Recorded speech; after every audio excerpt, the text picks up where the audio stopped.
जोतां वाली माता जी तुहाडी सदा होई जय। बोलो भाई सब संत भगवान की जय। श्रीमन नारायण नारायण नारायण श्रीमन नारायण नारायण नारायण श्रीमन नारायण नारायण नारायण श्रीमन नारायण नारायण नारायण लक्ष्मी नारायण नारायण नारायण लक्ष्मी नारायण नारायण नारायण सद्गुरु नारायण नारायण नारायण सद्गुरु नारायण नारायण नारायण भजमन नारायण नारायण नारायण श्रीमन नारायण नारायण नारायण लक्ष्मी नारायण नारायण नारायण। बोलो सतगुरुदेव भगवान की जय। बोलो श्री वृंदावन बिहारी लाल की जय। जय जय श्री राधे जय जय श्री राधे जय जय श्री राधे। ओम ओम ओम ओम। बहुत ही हम सभी का परम सौभाग्य है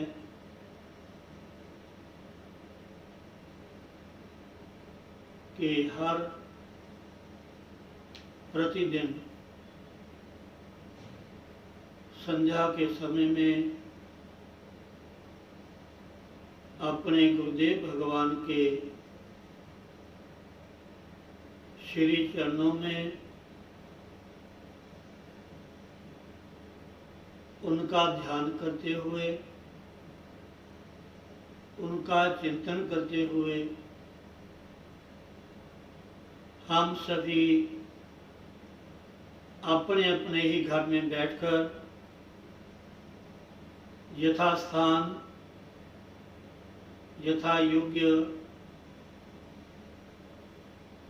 जो भी सुविधा आपको प्राप्त है उसके माध्यम से आप ध्यान लगाते हुए मन ही मन अपने इष्ट देव का, अपने गुरुदेव का स्मरण करें। यही जीवन का लक्ष्य है। वही घड़ी धन्य मानी जाएगी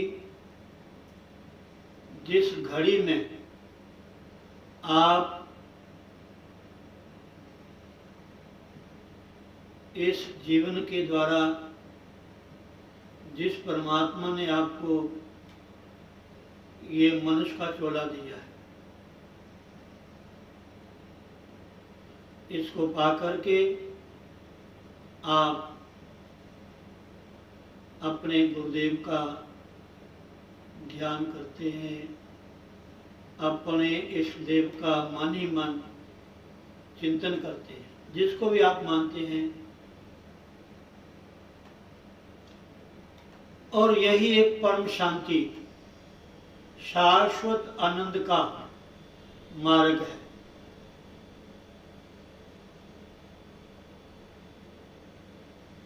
माता बहनों, भाई बंधुओं,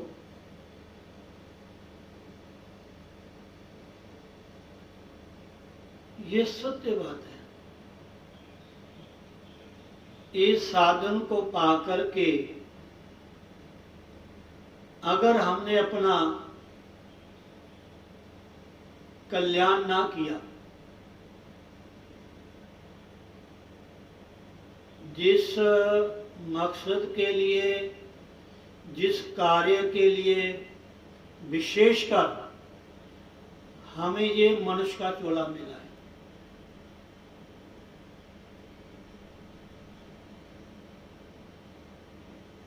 और सब कुछ मिल जाएगा आपको। धन के द्वारा आप कुछ भी प्राप्त कर सकते हैं।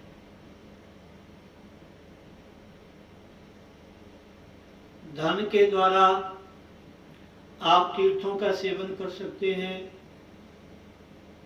बहुत बढ़िया सुंदर आप विधि विधान से विद्वान ब्राह्मण के द्वारा यज्ञ करवा सकते हैं, आप जप भी करवा सकते हैं।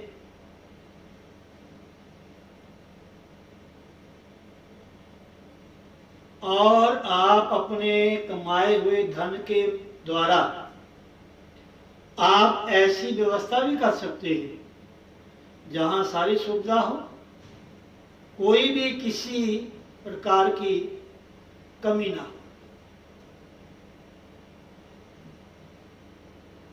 लेकिन माता बहनों, भाई बंधुओं, ये जो मन है ना, मन,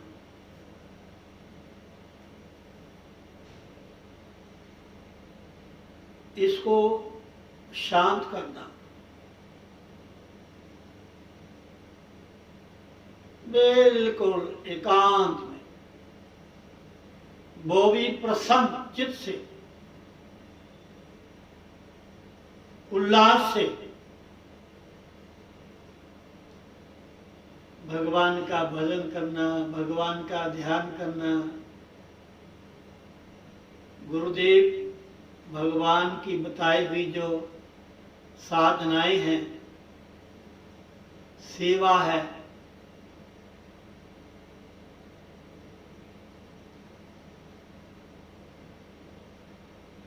उनका तत्परता से पालन करना।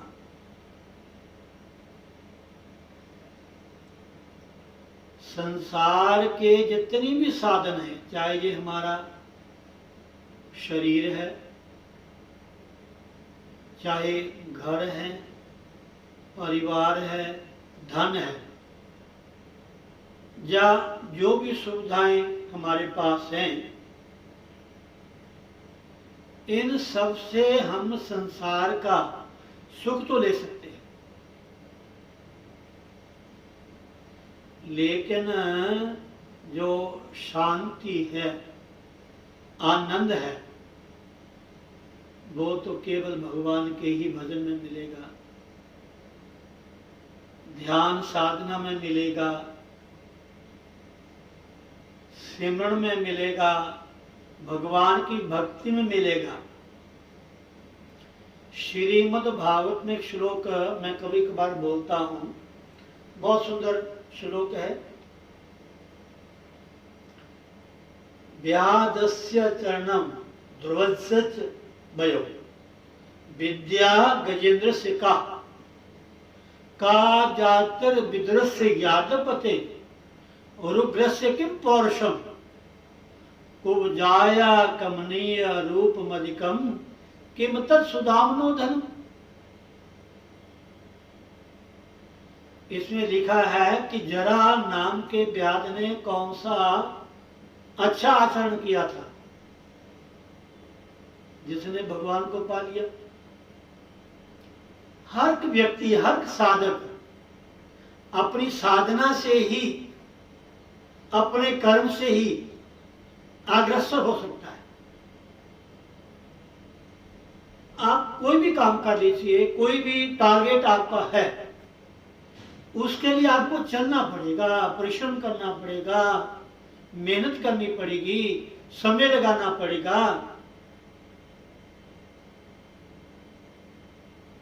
आप अपने द्वारा ही आप आगे बढ़ सकते हैं। भले कोई आप का कोई मध्य में प्रेरक हो, कोई मार्गदर्शक हो, लेकिन चलना तो भाई अपने आप ही पड़ेगा ना, समझे नहीं? तो इसलिए जरा नाम के व्याध ने कहते कौन सा अच्छा कर्म किया था, उसने केवल भगवान के तीर मारा श्री चरणों में, कोई चमक सी उनको नजर आई, उसने सोचा कि ये हिरण की आंख है, लेकिन थे हमारे प्रभु, लीला तो भगवान की ही थी ये, लेकिन हमें शास्त्र बताते हैं ये जरा नाम के व्याध ने कौन सा अच्छा आचरण किया था।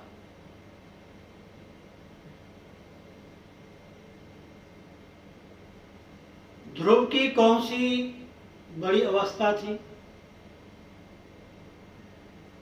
हाथी के पास कौन सा गुण था, कौन सी विद्या थी।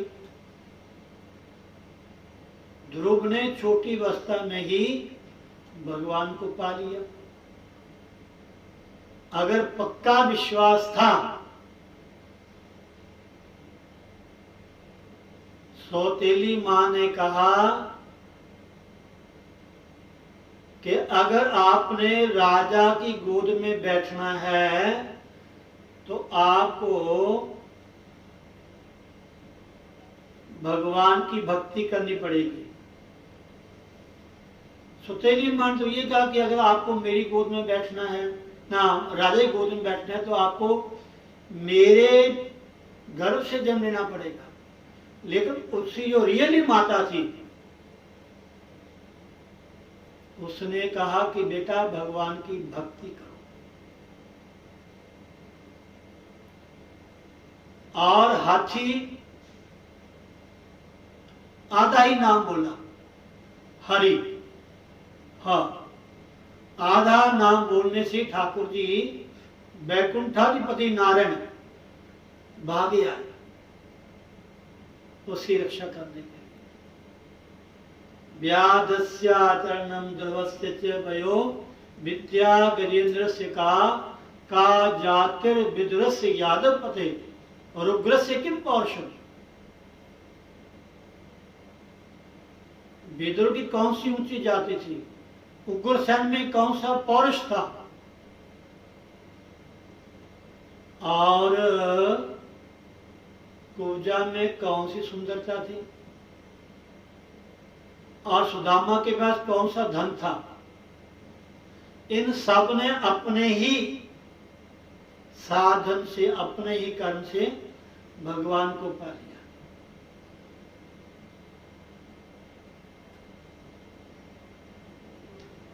लास्ट में लिखते हैं कि भक्त्या तुष्यति न तो गुणै भक्ति प्रियो माधव। भगवान केवल भक्ति से प्रसन्न होते हैं, गुणों से नहीं। ये सत्य बात है हमारा। शायद हमारी माघ मत में कथा आती है, एक राजा चौल था, एक ब्राह्मण था। जो ब्राह्मण तुलसी पत्तर से शालिग्राम की भगवान की पूजा करता था, वो जो राजा था वो अपने धन से, वस्त्र से या और से पूजा करता था। लेकिन मूल में भक्ति है। हम कोई भी कर्म करते हैं, घर में रहते हैं, अगर हमारे मन में ये परिपक्व विश्वास है कि ये घर भगवान का है, मेरा नहीं है, ये परिवार मुझे भगवान ने दिया है,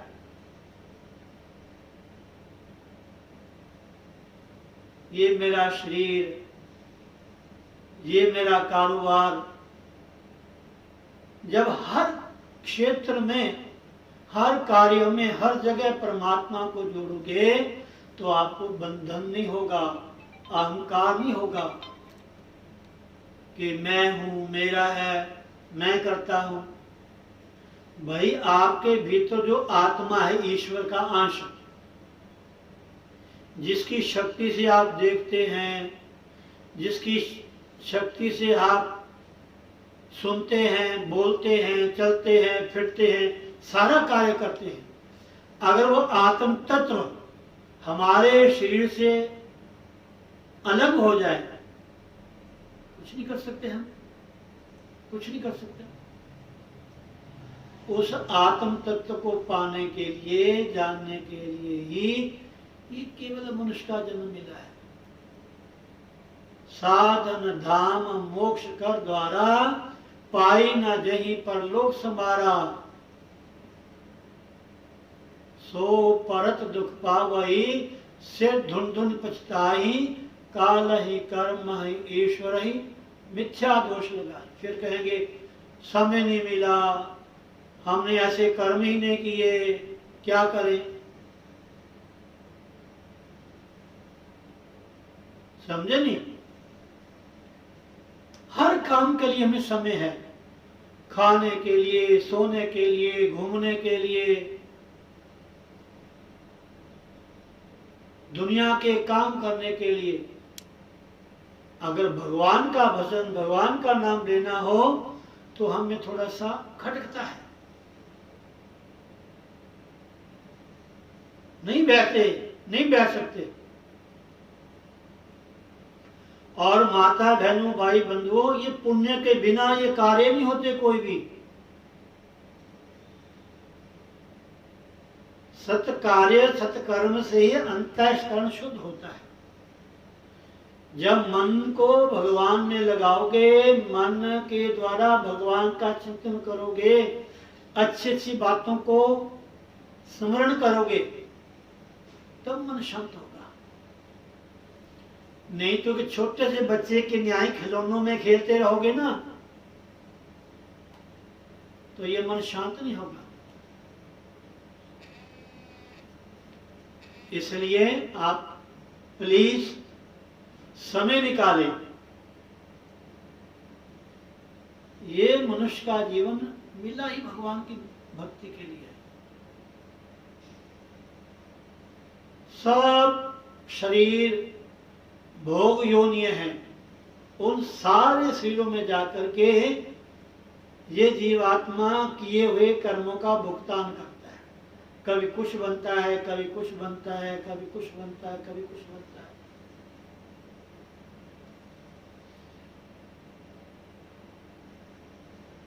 बड़े जन्मा तो बाद चोला पाया, बे देखी किते दाग ना लमी। बड़े जन्मा तो बाद चोला पाया, वे देखी किते दाग ना लमी। ये लास्ट अवसर है माता बहनों, भाई बंधुओं, दुर्लभो मानुषो देहो, देही नाम क्षण भंगरः, तत्रापि दुर्लभ मन्ये वैकुंठ प्रिय दर्शन। सदगुरु की प्राप्ति, संत की शरण, उनका आशीर्द वचन, उपदेश अगर हमें प्राप्त है,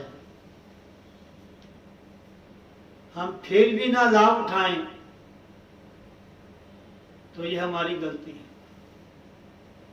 इसलिए और नहीं तो ये संध्या काल का लाभ का लीजिए। सत्संग में ध्यान बहुत जल्दी लगता है, सत्संग में मन बहुत जल्दी एकाग्र होता है, सत्संग में ऐसे ऐसे प्रवचन, शिक्षाप्रद प्रेरणा हमें मिलती है। एकदम अब नारद जी ने जो वाल्मीकि था उनको यही कहा ना, बेजन जो तुम हत्याएं करते हो, आते जाते जो पथिक है, राही है, आप उनको मारते हो, इसका पता क्या?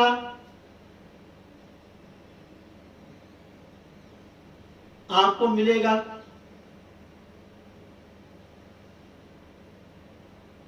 और ऐसा मैंने छोटे से सुना भी, जो डाकू था ना वो राहगीर को पहले मारता था, बाद में लूटता था। और ऐसा भी सुना है मैंने कुछ कहीं कि उसने एक मटका रखा हुआ था, जिसको मारता था उसका नाम के एक कंकरी मटके में डाल देता था। ऐसे ऐसे पापी महाराज आप कथा सुनोगे, लेकिन भगवान ने, भक्ति ने, सत्संग ने उनको भी तार दिया, उनको भी तार दिया। तो नारद मुनि जी ने कहा कि भाई ये जो तू कर रहा है किसके लिए कर रहा है?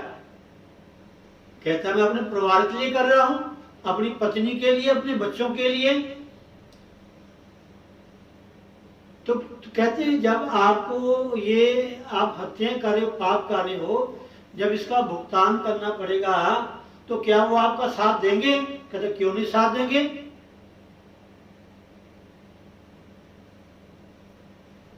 जब इस धन के द्वारा मैं उनकी पालना करता हूं, उनकी जरूरतें पूरी करता हूं, क्या वो मेरा साथ ही देंगे? कहते जाओ पूछ के आओ।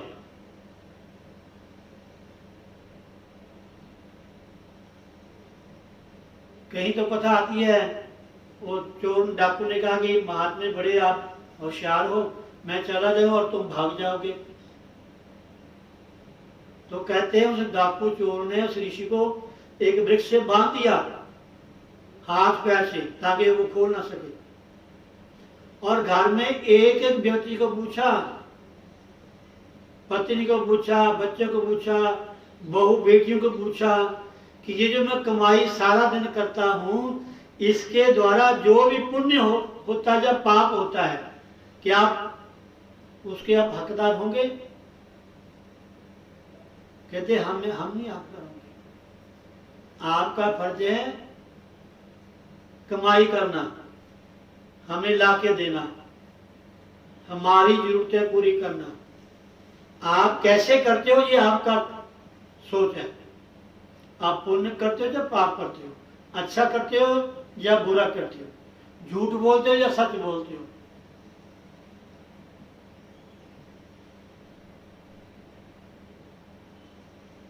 तो कथा कहती है कि महाराज जब उसको पता चला कोई मेरा साथ नहीं देगा, तब उसने नारद जी के चरणों में प्रार्थना की कि महाराज मुझे कोई रास्ता बताओ। मैंने पूरा जीवन, और देखो ना, जब आप भजन में बैठते हो, आपका सत्संग में रुचि नहीं, क्यों नहीं रुचि आ गई आपकी? जब कोई इंसान बीमार होता है, उसको बुखार होता है, ऐसा कोई रोग होता है, ना तो उसका पानी पीने को मन करता है, ना भोजन पाने को मन करता है। उसको कहते तू भोजन पा ले, पानी पी ले, कुछ पी ले, ना जी मेरा मन नहीं करता। ऐसे हमें पाप रूपी रोग लगा हुआ है, इसलिए हमारा मन सत्संग में बैठता नहीं है, ध्यान में बैठता नहीं है, भजन में बैठता नहीं है, सत्संग में इंटरेस्ट नहीं लेता।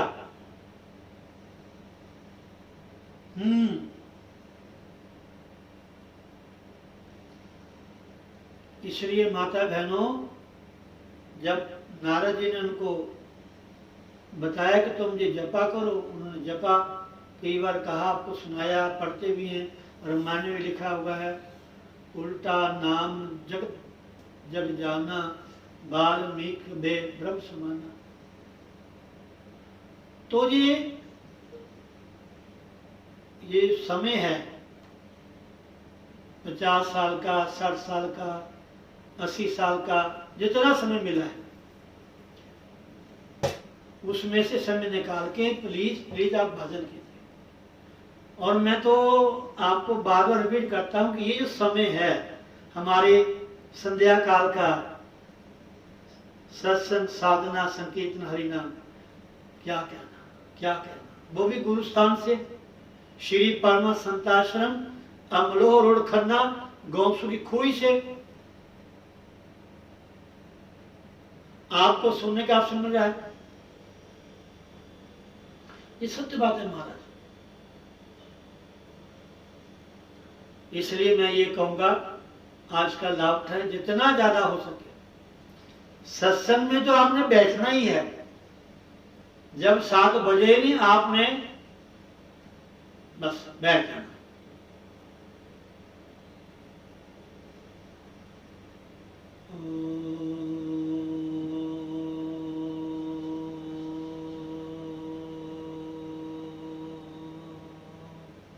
नाम नाम नाम नाम, जो नाम गुरु ने आपको दिया है ना, उसका बैठ के सिमरन करना है। कानों से सत्संग सुन रहे हो, आंखों से दर्शन कर रहे हो, मन से बैठे हो गुरु चरणों में, और मन ही मन सिमरन करते रहो जो नाम दिया है। एक ही सत्संग के बहाने से, एक ही संध्या के बहाने से अब कितना लाभ हो रहा है आपको। कल एक कथा छोटी सुनाऊंगा आपको मैं, अगर मेरे याद रहा, कि सत्संग का क्या महत्व होता है। सुंदरकांड में ऐसे नहीं लिख दिया, तात स्वर्ग अपवर्ग सुख, स्वर्ग और अपवर्ग मोक्ष, तात स्वर्ग अपवर्ग सुख, धरिए तुला एक अंग, तूल न ताही सकल मिली, जो सुख लव सत्संग, लव मात्र का जो सत्संग है महाराज अनंत गुना फल देता है, अनंत गुना फल देता है। समझे नहीं? आप घर की, आप खेतों की, या कोई भी कितनी मोटर चलाओ, कितनी गर्मी है, कितना थोड़ा लाभ ले सकते हो ना।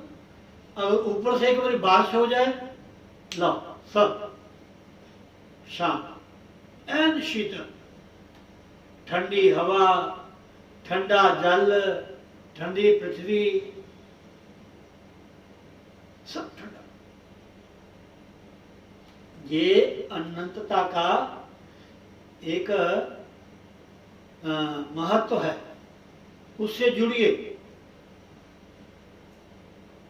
तो बहुत अच्छी बात है। मैं यही कहूंगा जितना ज्यादा हो सके आप बैठे बस। ये हमारी संध्या साधना जो है, सत्संग, जितना भी ज्यादा हो सके आप लाभ लें, औरों को भी प्रेरणा करें, ताकि वो भी घर बैठ के संध्या काल में अपने गुरुदेव का, अपने इष्टदेव का ध्यान करते हुए इस समय को सार्थक करें। एक छोटा सा भजन, उसके बाद जय श्री राधे। बोलो सतगुरुदेव महाराज की जय। आपने ऐसे बैठना है, भजन सुनना है, ध्यान गुरुदेव के चरणों में, अपने इष्ट के चरणों में, और ऐसे। कल मैंने कहा था ना, ये उंगली क्या है, ये अंगूठा क्या है।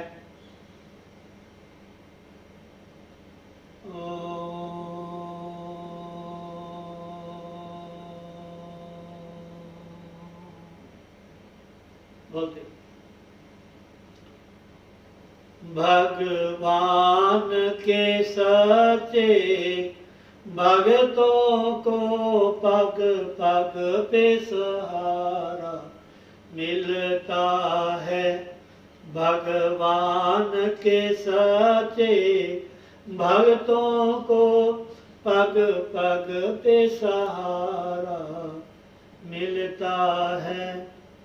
इस ओर बचो उस ओर चलो, यह आप इशारा मिलता है। चले, उठे, बैठे, उनको पुकारें, उनकी हाजिरी में बैठे तो सही, रास्ता अपने आप मिलेगा। राम नाम मणि दीप धरी, जिह देहरी द्वार, तुलसी भीतर बारे हूं, चाहस उजियार।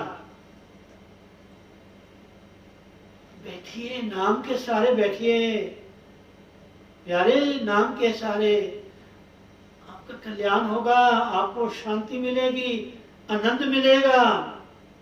कोई मूल्य नहीं है, कोई गिनती नहीं इसकी, समझे नहीं। इस और बचो, उस और चलो, यह आप इशारा मिलता है भगवान के सच्चे भक्तों को, पग पग पे सहारा मिलता है। तूफान हो लहरों में हलचल, तूफान हो लहरों में हलचल, पल पल डूबेंगे यह भय हो। तूफान हो लहरों में हलचल, पल पल डूबेंगे यह भय हो। मन कल कल में बेकल होवे, निर्बल जन। मन कल कल में बेकल होवे, मन कल कल में बेकल होवे, निर्बल जन निज पर संशय हो। निर्बल जन निज पर संशय हो, पर राम नाम पर निश्चय हो, तो सहज किनारा मिलता है। पर राम नाम पर निश्चय हो, तो सहज किनारा मिलता है। भगवान के सच्चे भक्तों को पग पग में सहारा मिलता है। जय श्री राधे, जय श्री राधे, जय श्री राधे।